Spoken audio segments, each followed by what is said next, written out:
Habari za asubuhi wapendwa, mmeamkaje? Na wasalimu katika jina la Yesu.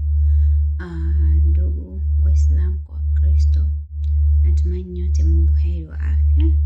Namshukuru Mungu nimeamka salama, na pia natumaini kwa rehema zake Mungu pia na nyinyi mtakuwa hamjambo. Heri ya Jumapili njema. Leo ni siku ya kukaa na kutulia miguuni pa Bwana na kuilisha roho yetu neno la Mungu. Sasa asubuhi kuna somo ambalo nataka nishare pamoja na nyinyi katika kitabu cha Isaya 42 mstari wa 18 hadi 19. Mungu anasema, forget the former things, sahau vitu vilivyopita, tazama nafanya mambo mapya, nafanya vitu vipya. Kwa hiyo sisi kama Wakristo hatupaswi kufikiria mambo yaliyopita. Mambo ya jana hayana faida kwako, maana siku ikipita imepita. Haiwezekani kurudi nyuma tena. Mambo ya nyuma kuyaleta mbele haiwezekani. Anayekaa na mambo yaliyopita ni shetani. Na pia hiki kitu nataka nishare pamoja na nyinyi. Ukiona unalala, unaota mambo yaliyopita, unaota jana yako, unaota ulipokuwa mtoto, huyo ni shetani anakurudisha maisha yako nyuma. Maana Bwana Yesu Mungu wetu ni mtu mwenye kufanya vitu vipya kila siku. Mkristo, jana yako haipaswi kuwa bora kuliko leo. Yaani unapaswa kusonga mbele zaidi. Mungu wetu hayuko kwenye mambo ya jana.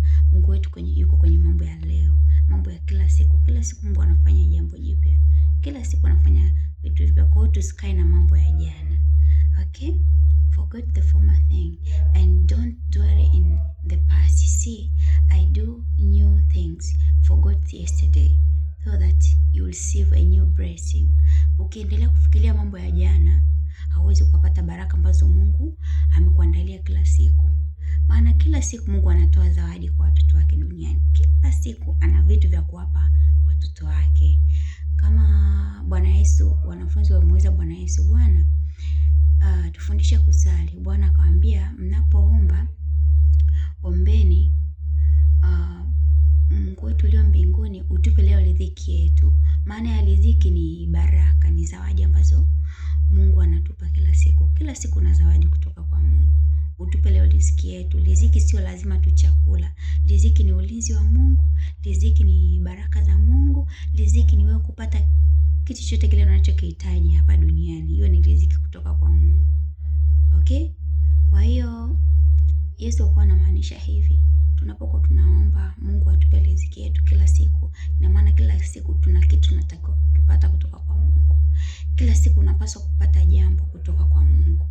Kila siku Mungu anagawa zawadi zake duniani kwa watoto wake. Kama baba ulivyo na watoto au mama, kila siku lazima uwape chakula. Ndivyo na Mungu alivyo. Kila siku anafanya jambo kwa ajili yako. Ila kama hauko rohoni, hujamfahamu vizuri Mungu wako, ndio kama hivyo utakaa na mambo ya jana. Mungu hayuko kwenye jana. Usio kama Yakobo. Ni Yakobo au ni nani? Ukisoma alikuwa amelala sehemu kwenye jiwe. Pale kulikuwa kuna malaika wanapanda na kushuka. Maana pale kulikuwa na agano la mtumishi wa Mungu. Mungu alikuwa na agano na mtumishi wake. Yule alikuwa kama mjukuu wake. Kama sijasahau itakuwa ni Yakobo. Sasa akawa anaota ndoto. Baadaye alipokuja kushtuka akasema, yaani nimekaa mahali patakatifu na Mungu alikuwa hapa na mimi sikujua. Kwa hiyo usije ukajutia usije baadaye ukaanza kujuta kwamba sikujua kama Mungu alikuwepo mahali nilipo. Mungu yupo pamoja na sisi hapo, na kuongea Mungu yuko pamoja na wewe. Yuko pamoja na sisi kila siku kama alivyosema, sitawaacha wala sitawapungukia. Kwa hiyo Mungu wetu ni mpya kila siku. Anafanya mambo mapya kila siku. Hayuko kwenye mambo ya jana. Nakusihi sana, maana hata mimi iliwahi kunitokea. Unapoota wewe ni mkubwa lakini unaota ndoto ulipokuwa mdogo, kataa sana, amka pambana na hiyo ndoto, kwa sababu shetani anakurudisha nyuma, usipige hatua kwenda kwenye mafanikio yako. Anakurudisha maisha yako nyuma. Yaani mpaka uanze tena kukua kwenye ulimwengu wa roho mpaka ufikie hapo ulipo.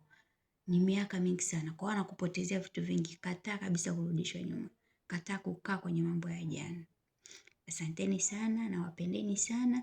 Msisahau kuwa Mungu anawapenda zaidi. Kwaheri kwa sasa.